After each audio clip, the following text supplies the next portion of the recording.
प्रधानमंत्री श्री नरेंद्र मोदी जी के लिए दिया है।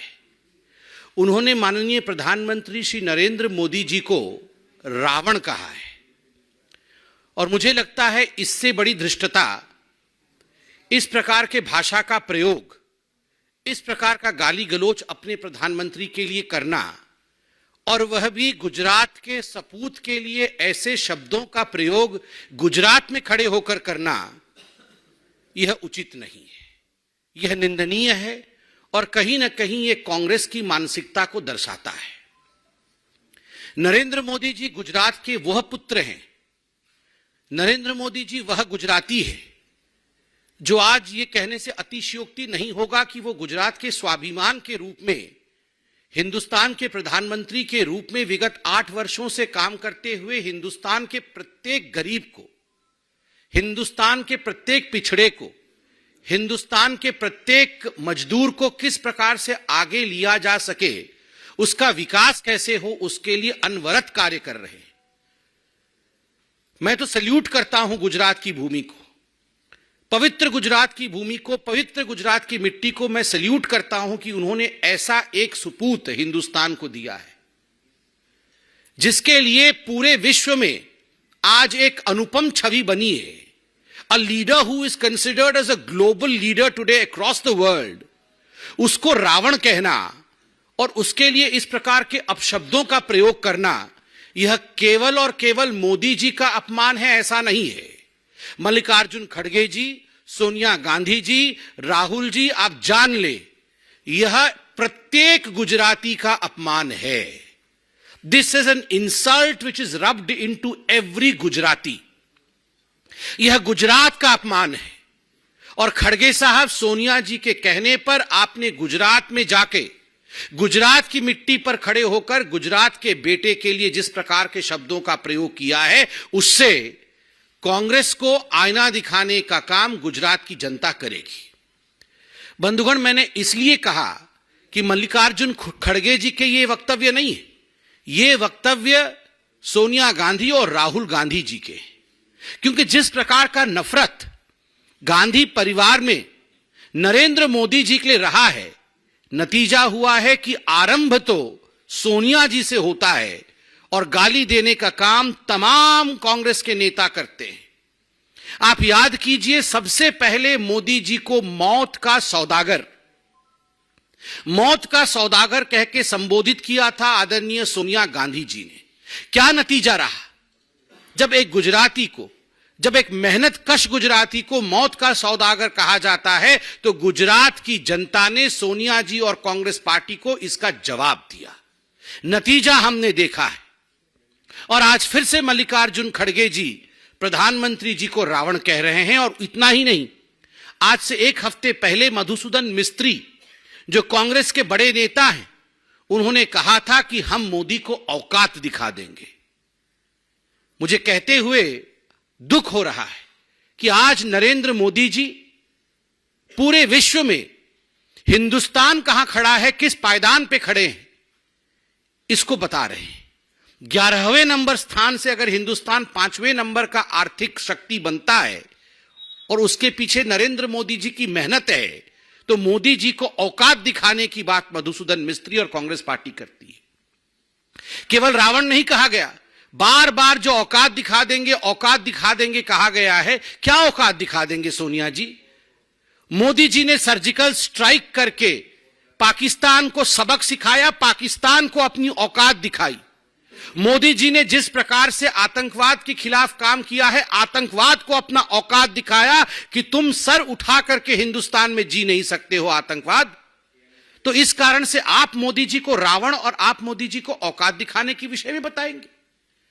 बंधुगण, इतना ही नहीं, आप याद करिए किस प्रकार से शेख हुसैन ने प्रधानमंत्री नरेंद्र मोदी के लिए 2022 में कहा था कि वो कुत्ते की मौत मरेगा। आप लोगों ने न्यूज में भी दिखाया था, पूरा का पूरा इस पे भारतीय जनता पार्टी ने प्रेस कॉन्फ्रेंस भी किया था। प्रधानमंत्री के लिए इस प्रकार के शब्दों का प्रयोग, और सुबोधकांत सहाय ने कहा था हिटलर की मौत मरेगा मोदी। आप सोच के देखिए किस प्रकार की कामना कांग्रेस पार्टी की रही है। केवल रावण नहीं, कुत्ते की मौत मरना, हिटलर की मौत मरना, अलका लांबा ने कहा था वो नालायक प्रधानमंत्री है। ठीक उसी प्रकार मोदी जी के लिए नाना पटोले ने कहा था कि मोदी को मार भी सकता हूं। कांग्रेस पार्टी के अध्यक्ष महाराष्ट्र के, आपको याद है ना कि अगर आवश्यकता पड़े तो मैं मोदी को जान से मार सकता हूं, यह भी नाना पटोले ने कहा था। इतना ही नहीं, राक्षस की तुलना एक बहुत बड़े नेता कांग्रेस पार्टी के पूर्व मंत्री उमंग सिंघार ने कहा था कि मोदी एक राक्षस है, तो वहीं दूसरे ने कहा था मोदी क्रूर प्रधानमंत्री है, और यह रणदीप सुरजेवाला है जिन्होंने कहा था कि मोदी एक क्रूर प्रधानमंत्री है। और रणदीप सुरजेवाला ने मोदी जी की कंपैरिजन बंदर से भी की थी। यह पूरी फहरिस्त के साथ में बैठा हूं, पूरा फहरिस्त है। मुझे लगता है कॉकरोच, यमराज, जिस प्रकार के घिनौने शब्दों का प्रयोग मोदी जी के लिए किया गया है, मोदी जी खुद कहते हैं, अमेरिका में भी कहा, जब उनसे किसी ने पूछा कि आपके पीछे ऊर्जा का कारण क्या है, तो मोदी जी ने कहा रोज 2.5-3 किलो गाली जो मुझे परोसा जाता है कांग्रेसियों द्वारा, उसी से मुझे ऊर्जा मिलती है। जब भ्रष्टाचारी, जब परिवारवादी, जब तुष्टीकरण करने वाले नेता गाली देते हैं तो एक बात स्पष्ट होता है कि हमारे प्रधानमंत्री कुछ अच्छा कर रहे हैं, इस कारण से उन्हें गाली दिया जा रहा है। टुकड़े टुकड़े गैंग जब ये प्रधानमंत्री को गाली देते हैं तो इसमें एक ही संदर्भ होता है कि प्रधानमंत्री देश को जुड़ा हुआ देखना चाहते हैं, इसीलिए जो देश को खंडित देखना चाहते हैं वो प्रधानमंत्री को गाली देने का काम कर रहे हैं। बंधुगण, आज भारतीय जनता पार्टी प्रत्येक गुजराती से हाथ जोड़ के अपील करती है कि आप सभी याद रखिए, प्रधानमंत्री नरेंद्र मोदी देश के प्रधानमंत्री हैं। उनको रावण कहना, रावण का अर्थ होता है जो सत्य का अपहरण करता है, रावण का अर्थ होता है जो पवित्रता का अपहरण करता है, रावण का अर्थ होता है जो पाप का साथ देता है, धर्म का साथ नहीं देता। प्रत्येक गुजराती से आज हम ये अपील करते हैं कि जिस पार्टी के मुखिया ने इस प्रकार के शब्दों का प्रयोग गुजरात के स्वाभिमान के लिए, गुजरात के बेटे के लिए, गुजरात के सपूत के लिए किया है, प्रत्येक गुजराती उनके खिलाफ खड़े हो जाए। प्रत्येक गुजराती कांग्रेस पार्टी को सबक सिखाए और 100% गुजराती घर से बाहर निकलकर वोट करे। 100%, 100% Gujarati should come out to vote against this kind of mentality of the Congress party. The mentality of the Congress party to denigrate the post of the Prime Minister by calling him Ravan. आपको बदला लेना है, revenge लेना है, और यह बदला लोकतांत्रिक तरीके से होना चाहिए। यह बदला पार्टिसिपेशन से, लोकतंत्र में 100% पार्टिसिपेट करके 100% मतदान अपने सपूत के नाम, 100% voting for the son of the soil Narendra Modi ji, इसके माध्यम से ही आप मौत के सौदागर कहने वाली सोनिया जी के पार्टी से बदला ले सकते हैं और उन्हें एक सबक सिखा सकते हैं। इतना कह के मैं अपने वाणी को विराम दूंगा। कोई प्रश्न हो तो अवश्य पूछें।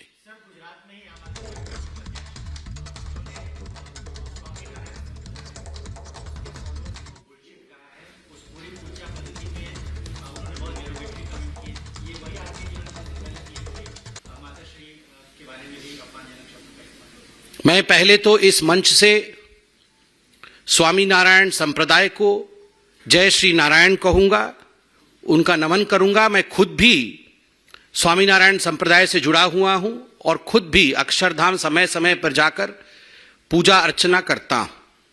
ये इतनी बड़ी संस्था है, इतनी बड़ी संगठन है और मानव प्रेम का संगठन है। किस प्रकार से मानव को जोड़ा जा सके, किस प्रकार से मानवता को आगे बढ़ाया जा सके, अनादिकाल से यह संगठन, यह संस्था धर्म के आधार पर किस प्रकार देश आगे बढ़ सके, सेवा के आधार पर कैसे भारत आगे बढ़ सके, इसकी चिंता करता रहता है। कहीं फ्लड हो, कहीं भूकंप हो, कहीं कोई त्रासदी हो, तो हम पहले देखते हैं कि स्वामी जो होते हैं हमारे स्वामीनाथ संप्रदाय के, वो खड़े रहते हैं। मगर उस अक्षरधाम अपने आप में एक गाथा है, उसके बावजूद आम आदमी पार्टी का इस प्रकार का गाली। एक तरह आप देख रहे हैं कि प्रधानमंत्री नरेंद्र मोदी जी जब प्रमुख स्वामी के संस्कार में गए थे, उनके आंखों से आंसू छलक गए। उन्होंने कहा, आप लोगों ने तो गुरु खोया होगा, मैंने अपना पिता खोया है। प्रधानमंत्री जी की यह श्रद्धा है, मगर दूसरी तरफ दूसरे पॉलिटिकल पार्टीज का इस प्रकार का बयान उन्हें, मुझे वो अंग्रेजी शब्द कहने से भी बहुत कष्ट हो रहा है, मैं वो शब्द दोहराना नहीं चाहूंगा, जिस प्रकार की गाली, जिसको अंग्रेजी में अब्यूज और स्लैंग कहा जाता है, जो स्लैंग का प्रयोग आम आदमी पार्टी ने किया है इतने बड़े संप्रदाय के लिए, स्वामीनारायण संप्रदाय के लिए, मुझे लगता है ऐसे लोगों को राजनीति में रहने का एक पल की भी उनकी आवश्यकता नहीं। यह गुजरात का अपमान है, गुजरात की मिट्टी का अपमान है। अरविंद केजरीवाल जी को माफी मांगनी चाहिए हाथ जोड़ करके, और बर्खास्त करना चाहिए ऐसे व्यक्ति को जो इतने बड़े संप्रदाय के लिए ऐसे घिनौने शब्द का प्रयोग कर सकता है। मैं पुनः कहूंगा कि ये जो स्लैंग मैच गाली फेस्टिवल चल रहा है, एक तरफ प्रधानमंत्री को रावण, एक तरफ स्वामीनारायण संप्रदाय के लिए इस प्रकार के शब्दों का प्रयोग, गुजरात की जनता को मैं नमन करते हुए कहूंगा कि लोकतंत्र में खड़े होकर अपने आवाज से अपने विषय को दर्ज कराएं कि आप ऐसे गाली के साथ खड़े नहीं हैं, आप उन्हें सबक सिखाएंगे। मेरा सवाल है, मल्लिकार्जुन खड़गे ने कल बात कही थी, उनका कहना था कि मैं दलित हूं, मेरे हाथ से कोई चाय भी नहीं पीता है, और राहुल गांधी ने कल लगाया था कि उनकी छवि खराब करने के लिए बीजेपी ने करोड़ों रुपए खर्च किए। देखिए, मुझे तो बड़ा आश्चर्य लग रहा है कि आदरणीय मल्लिकार्जुन खड़गे, एक तरफ तो उन्होंने प्रधानमंत्री जी को रावण कहा, उस पर हमने पूरा प्रेस कॉन्फ्रेंस किया है, मगर इस बात का मुझे दुख है और ये जान के मुझे बहुत ही दुख हो रहा है कि मल्लिकार्जुन खड़गे एक सीनियर लीडर, कांग्रेस में इतने वर्षों तक वो बहुत अहम पोजीशंस में रहे, पद पर रहे, मगर किसी भी कांग्रेसी ने उनके हाथ से चाय पीने तक का इनकार कर दिया। जब भी वो चाय देते थे राहुल गांधी जी को और सोनिया जी को, सोनिया जी और राहुल जी उनके हाथ से चाय पीना नहीं चाहते थे। ये जान के मैं बहुत हतप्रभ हूं, बहुत ही ज्यादा हतप्रभ हूं कि इस प्रकार की मैं कहूंगा कि इस प्रकार का भेदभाव कांग्रेस पार्टी में होता है। इतने बड़े लीडर और उनके साथ उनके हाथ का चाय नहीं पीना चाहता है कोई कांग्रेस का व्यक्ति। ये बहुत ही घिनौनी बात है और मुझे लगता है आप लोगों से भी कि आप लोग ये सोनिया जी से अवश्य प्रश्न पूछे कि इस प्रकार का व्यवहार इससे पहले सीताराम केसरी जी के साथ किया था सोनिया जी ने, और अब मालूम पड़ रहा है कि केवल सीताराम केसरी नहीं, मल्लिकार्जुन खड़गे के भी हाथ से पानी पीने को सोनिया जी ने इनकार किया है। ये बहुत ही घिनौनी बात है, सोनिया जी को माफी मांगनी चाहिए। राहुल गांधी क्या कह रहे हैं? राहुल गांधी ने कल कहा कि उनकी छवि खराब करने के लिए बीजेपी ने करोड़ों रुपए खर्च किए। क्यों खर्च करेंगे उनकी छवि? अरे छवि होगी तो खराब करेंगे ना, अब है ही नहीं तो हम कैसे खराब कर देंगे आप बताइए। खुद कांग्रेस के लोग उनको बुला नहीं रहे हैं गुजरात के अंदर प्रचार के लिए, हिमाचल वालों ने उन्हें बुलाया नहीं प्रचार के लिए। आप बताइए, आप राहुल गांधी से पूछिए कितनी बार वो प्रचार करने गुजरात गए हैं, 2 बार गए हैं गुजरात। अब क्या उनको बुला नहीं रहे हैं कांग्रेस वाले, तो भारतीय जनता पार्टी बुलाएगी उनको प्रचार के लिए। अब पैसे कौन खर्च नहीं कर रहा है, कांग्रेस वाले ही उनके ऊपर दांव नहीं लगाना चाहते, इसमें हम क्या करेंगे। और पूरी तरह से प्रायोजित यात्रा चल तो रहा है, फिल्मी कलाकारों को बुलाया जा रहा है, वो सब प्रायोजन चल रहा है उनको करने दीजिए। वो देखिए, इस विषय पे इजराइल के जो हमारे एनवॉय हैं, जो एम्बेसडर हैं, उन्होंने अपना वक्तव्य दिया है और ये टीवी पे भी चल रहा है। बहुत बहुत धन्यवाद। तो संबित पात्रा प्रेस कॉन्फ्रेंस कर रहे थे। मल्लिकार्जुन खड़गे जिन्होंने प्रधानमंत्री नरेंद्र मोदी के लिए गलत शब्दों का इस्तेमाल किया, उनको नसीहत देते हुए उन्होंने कहा कि ये बयान सभी गुजरातियों का अपमान है।